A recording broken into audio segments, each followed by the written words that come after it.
Do you ever feel stuck in the rat race? Life doesn't have to be that way if you're willing to put in the work.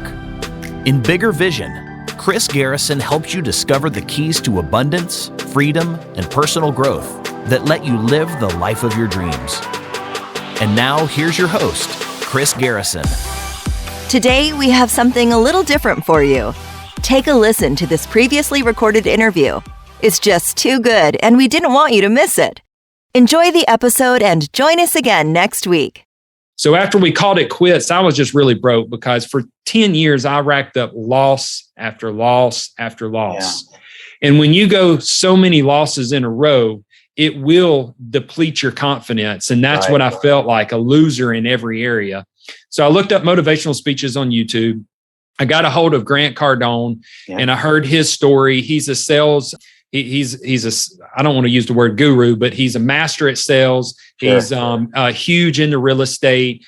But that's not what I saw. When I pulled up his video, it was talking about how he used to be a drug addict and how he just changed simple actions in his life that completely transformed him into this real estate tycoon that has over $1 billion worth of real estate, multiple businesses, and he's living the life that he wanted to live. And he was very much of a hard worker and had a heavy work ethic, where before he had not, because he allowed other things influence his life that were negatively affecting him instead of positively affecting him.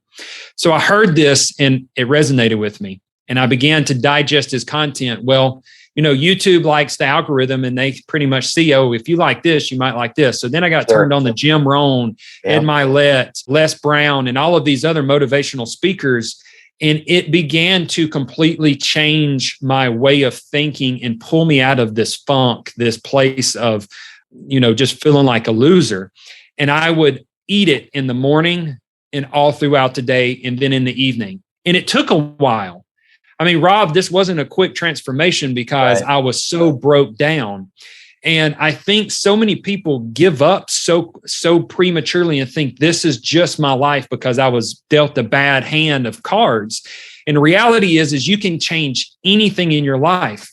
And when my life began to change is when I heard Grant say, you need to take responsibility for everything in your life. And I thought about my failed marriage. And it wasn't that my wife complained about everything that I did, I can never please her.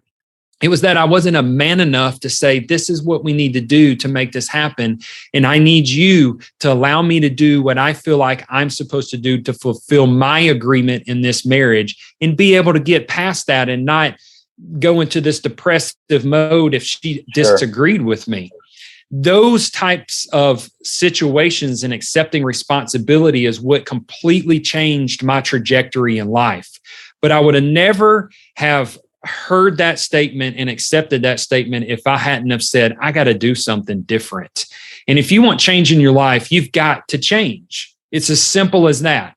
So if you don't like something going on, then what are you going to change to create a different result? You've got to change your action if you want a different result.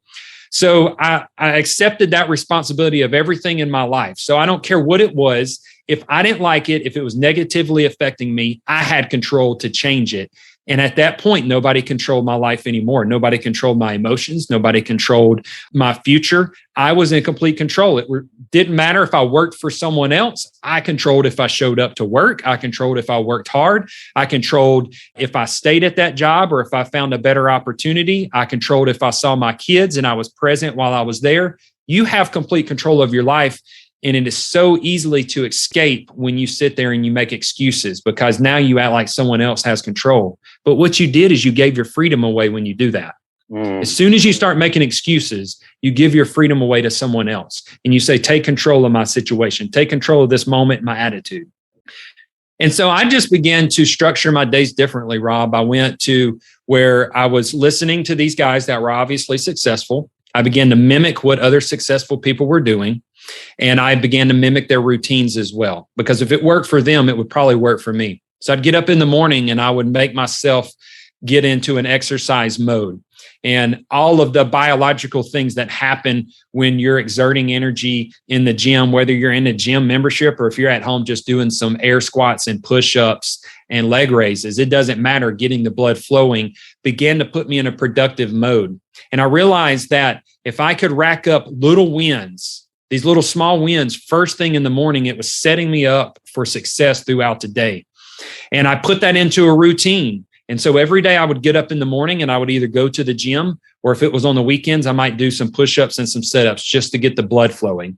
And then I would also say affirmations out loud so that I could hear it, so that I would train my brain in understanding that as I train my brain, my action and response would mimic what I'm saying over time.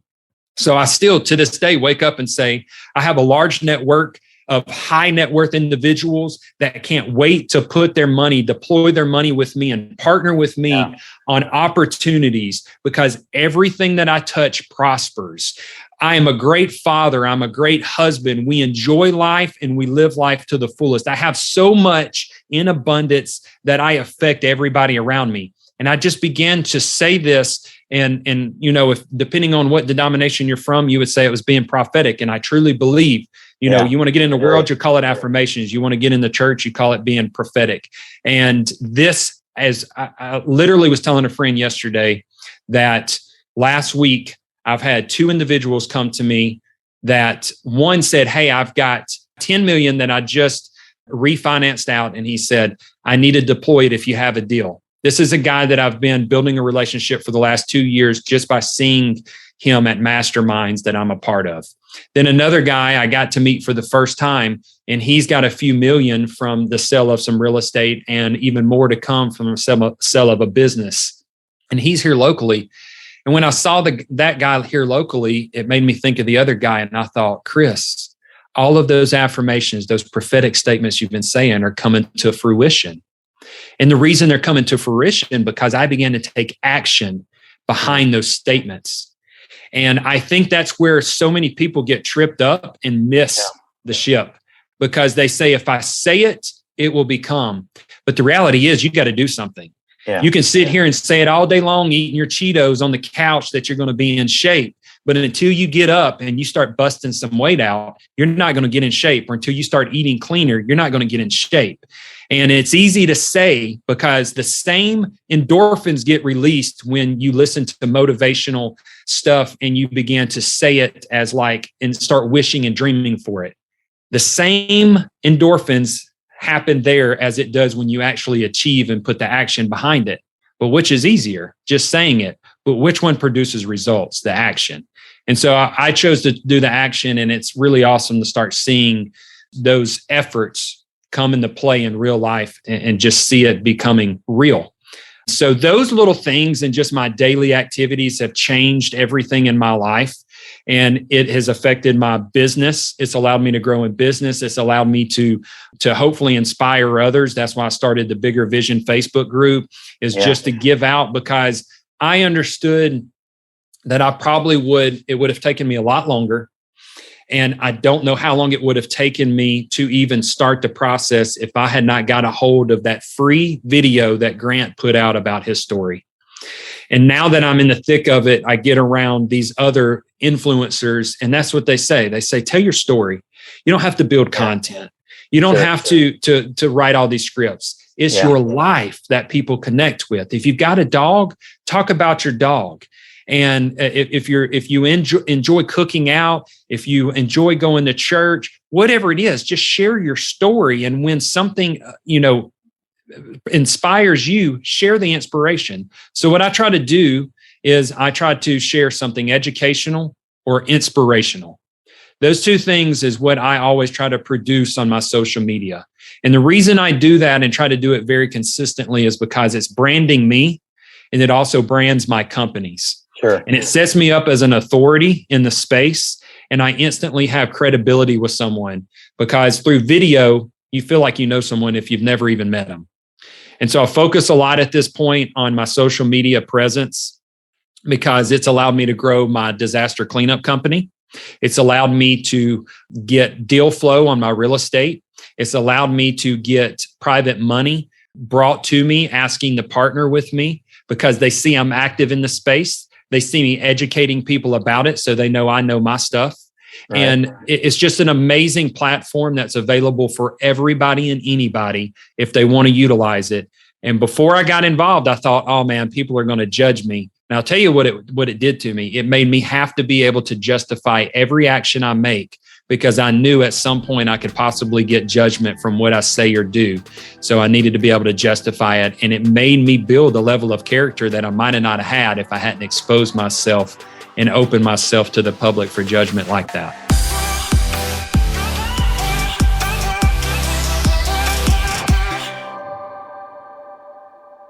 This is thepodcastfactory.com.